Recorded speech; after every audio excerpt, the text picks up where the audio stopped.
Hello everyone, good morning. কেমন আছো বন্ধুরা তোমরা সবাই? আশা করি যে যেখানে আছো সবাই খুব খুব খুব ভালো আছো। আমরা মোটামুটি বেশ ভালোই আছি।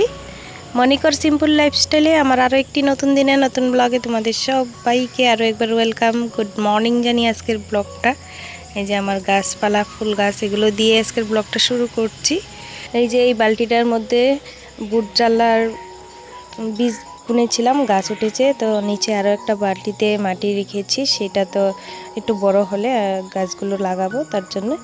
আর এই যে আমার লাউ গাছে কয়েকটা ডুগা দেখতে পেয়েছি সকালবেলা।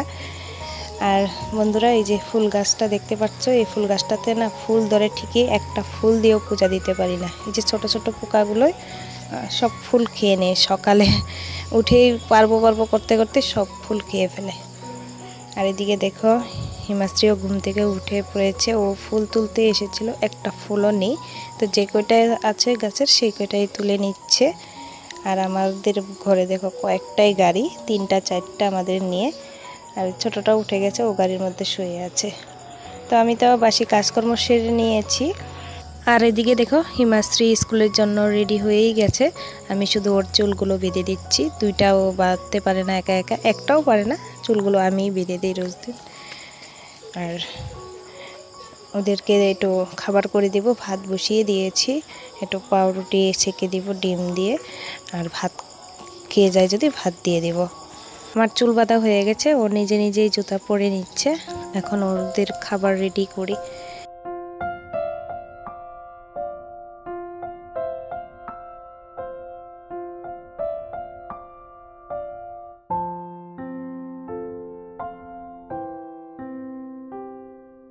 ভাতও প্রায় হয়ে গেছে, একটা আলু দিয়ে দিয়েছি সিদ্ধ।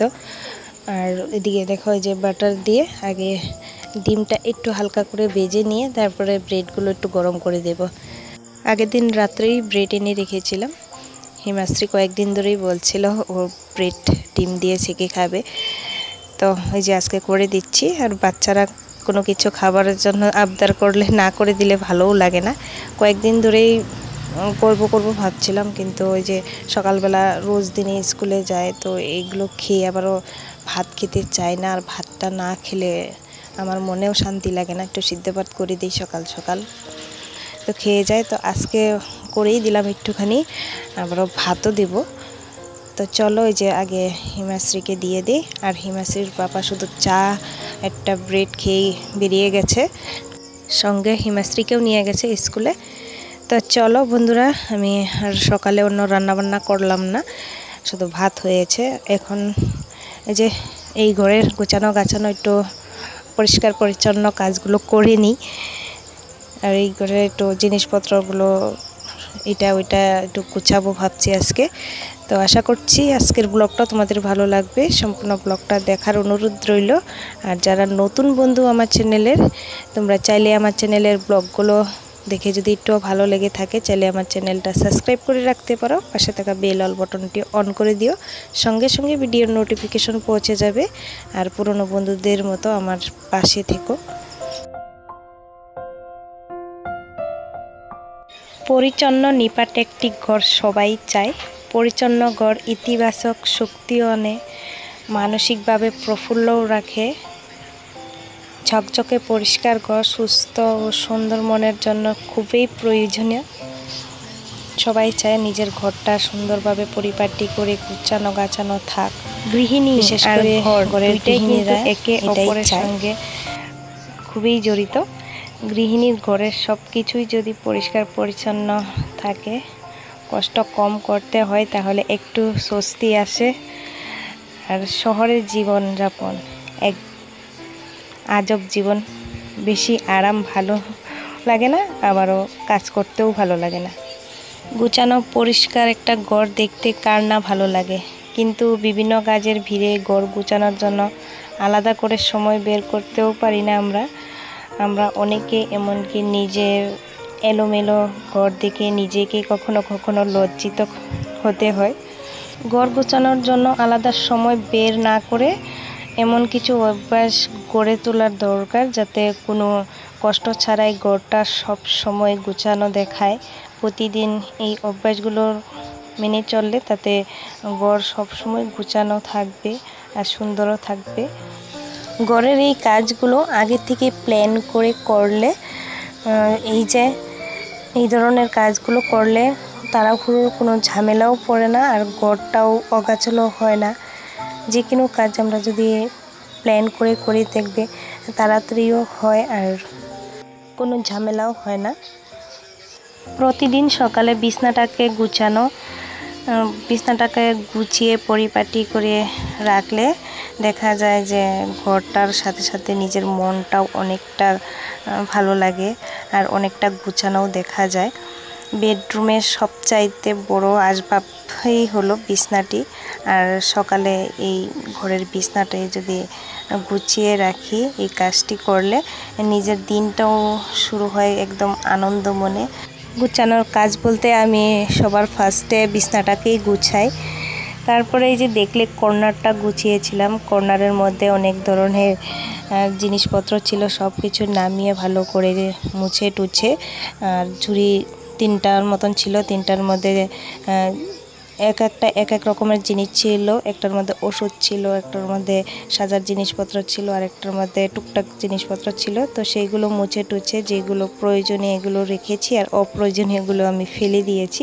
তারপরে এই যে আমি শোকেসটাতে ধরলাম, শোকেসটাও এরকম কিছু প্রয়োজনীয় জিনিস ঢুকানো আছে, কিছু অপ্রয়োজনীয় আছে। তো যেগুলো প্রয়োজনীয় সেগুলো রেখে দিব মুছে টুছে সুন্দর করে গুছিয়ে, আর যেগুলো অপ্রয়োজনীয় সেগুলো আমি ফেলে দিব। অনেক দিন ধরেই আমি ভিতরটা ধরা হচ্ছে না, মানে দুর্ব করছি আর ধরা হচ্ছে না।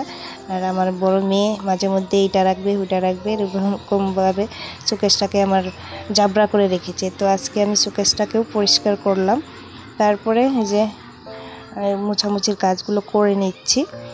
ঘরে কিন্তু এক এক ধরনের জিনিসের জন্য এক একটি ঝুড়ি ব্যবহার করলে ঘরের শোভাও বাড়ায় অনেকটা। আর ঘরের অনেক কিছুই থাকে যা সব সময় আমরা ব্যবহার করা হয় না বলে সব সময় গুছিয়ে রাখাও সম্ভব হয় না, কিন্তু এগুলোর জন্য ঘর অগোছালোও দেখা যায়। তার জন্যই এক একটা জিনিসের জন্য এক একটা ঝুড়ি ব্যবহার করলে খুব ভালো হয়, ঘর গোছানোও দেখা যায়। আর বন্ধুরা, কাজ করতে করতে পরিষ্কার করে ফেললে প্রচুর কষ্টও কমে যায়, আর দেখবে চোখের সামনে ময়লাও কিছু দেখলে সাথে সাথে পরিষ্কার করে ফেললে, যেমন তরকারি কেটে সাথে সাথেই ময়লাটা ঝুড়িতে ফেলে দেওয়া, রান্না চড়িয়ে দিয়ে রান্নাঘরটাকে ফাঁকে ফাঁকে পরিষ্কার করে ফেলা, তাহলে দেখবে পরিষ্কারও থাকে ঘরটা আর সময়ও বাঁচে অনেকটা। এদিকে দেখো, তোমাদের সঙ্গে কথা বলতে বলতে আমি গুছানো গাছানো কাজগুলো সেরে নিয়েছি। আলনার মধ্যে কাপড়গুলো ভাঁজ করে রেখে দিয়েছি, বিছনাটাও ঝেড়ে নিয়েছি। বিছনা চাদরটা কালকে পেতেছিলাম, একটু ভালো করে ঝেড়ে ঝুড়ে আবার ওইটাই পেতে দিয়েছি। তারপরে এই যে ঘরটা আমি ঝাড়ু দিয়ে নিচ্ছি। ঘরটা ঝাড়ু দিয়ে রোজ দিন তো ঘরটা একবার করে মুছতেই হয়, নাহলে মেঝের মধ্যে অনেক কিছুই ময়লা জমে থাকে, বীজাণুও থাকে, বাচ্চারা আছে ঘরে। তার জন্য আমি রোজ দিন চেষ্টা করি ঘরের মেঝেটা মোছা। তো ঘরের মেঝেটা মুছে নিব।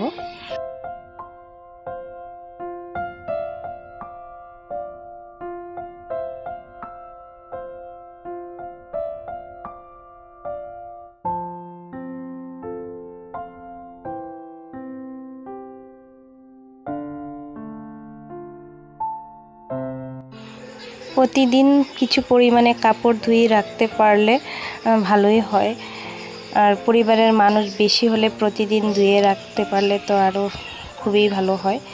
এতে কাপড়ের স্তরও বড় হয় না। আর যদি 2-1 জন থাকে তাহলে সপ্তাহে 1 দিন বা 2 দিন ধুয়ে রাখলে মানে কাপড়গুলো ভালো হয়। আমি কী করি, রোজ দিনে নিজের যেগুলো পরা কাপড় সেগুলো আমি ধুয়ে ফেলি।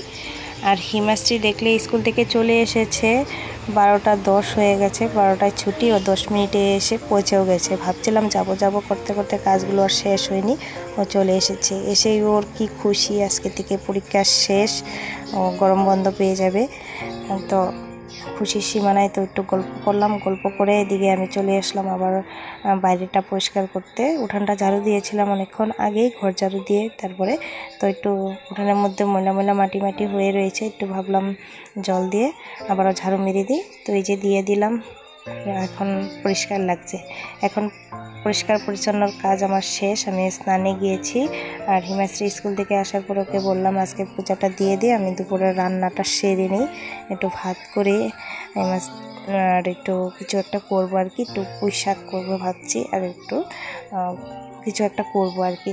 তো এদিকে দেখো আমি ভাত বসিয়ে দিয়ে এসে আমি মাথাটা চষে নিচ্ছি আর একটু সিঁদুর লাগিয়ে নিচ্ছি, কারণ ভাতটা আগে বসিয়ে দিয়েছি। ঠান্ডা ভাতও আছে, কিন্তু ছোটোটার শরীরটা বেশি ভালো নয় দেখে ওর একটু পায়খানাটা পাতলা হয়েছে, তার জন্য একটু গরম ভাতই বসিয়ে দিলাম। রাত্রের জন্য একবারে বসিয়ে দিয়েছি, রাত্রে তো কিছু খেতে চায় না, ওকে কিছু একটা করে দিব, আর আমরা পরে যা থাকবে তা খেয়ে নেব।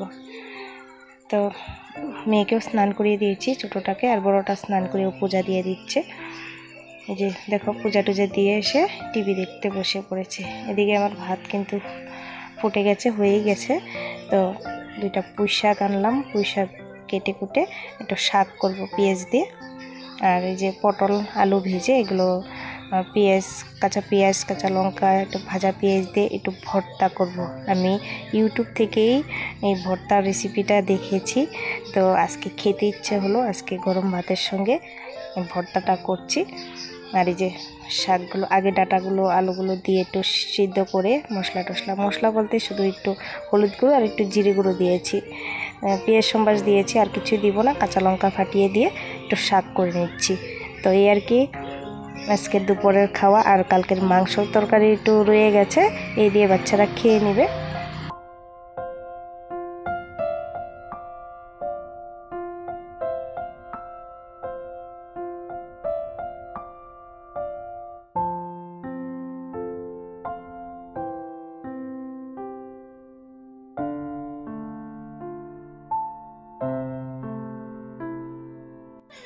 এই যে দেখো বন্ধুরা, ভর্তাটা দেখে কিন্তু বেশ লোভনীয় লাগছে আমার। যখন এডিট করছিলাম দেখে মনে হচ্ছিল আবারও গরম ভাতের সঙ্গে খাই, এতটা টেস্টি হয়েছিল। একবার ঘরে খেয়ে দেখো, ভালোই লাগবে। এভাবে মানে পটল আলু ভাজা করে তারপরে কাঁচা লঙ্কা পেঁয়াজ একটু সর্ষের তেল দিয়ে। এদিকে আমার পুঁই শাকের তরকারিটা হয়ে গেছে, শাকগুলো দিয়ে একটুখানি সিদ্ধ করে লাড়িয়ে চাড়িয়ে নামিয়ে নিব, কারণ পুঁই শাকের পাতা যদি বেশি সিদ্ধ হয়ে যায়, বেশি ভাজা হয়ে যায়, টেস্টটা আর থাকে না, আর পুঁই শাকের মধ্যে যে ভিটামিনটা থাকে সেটাও আর থাকে না।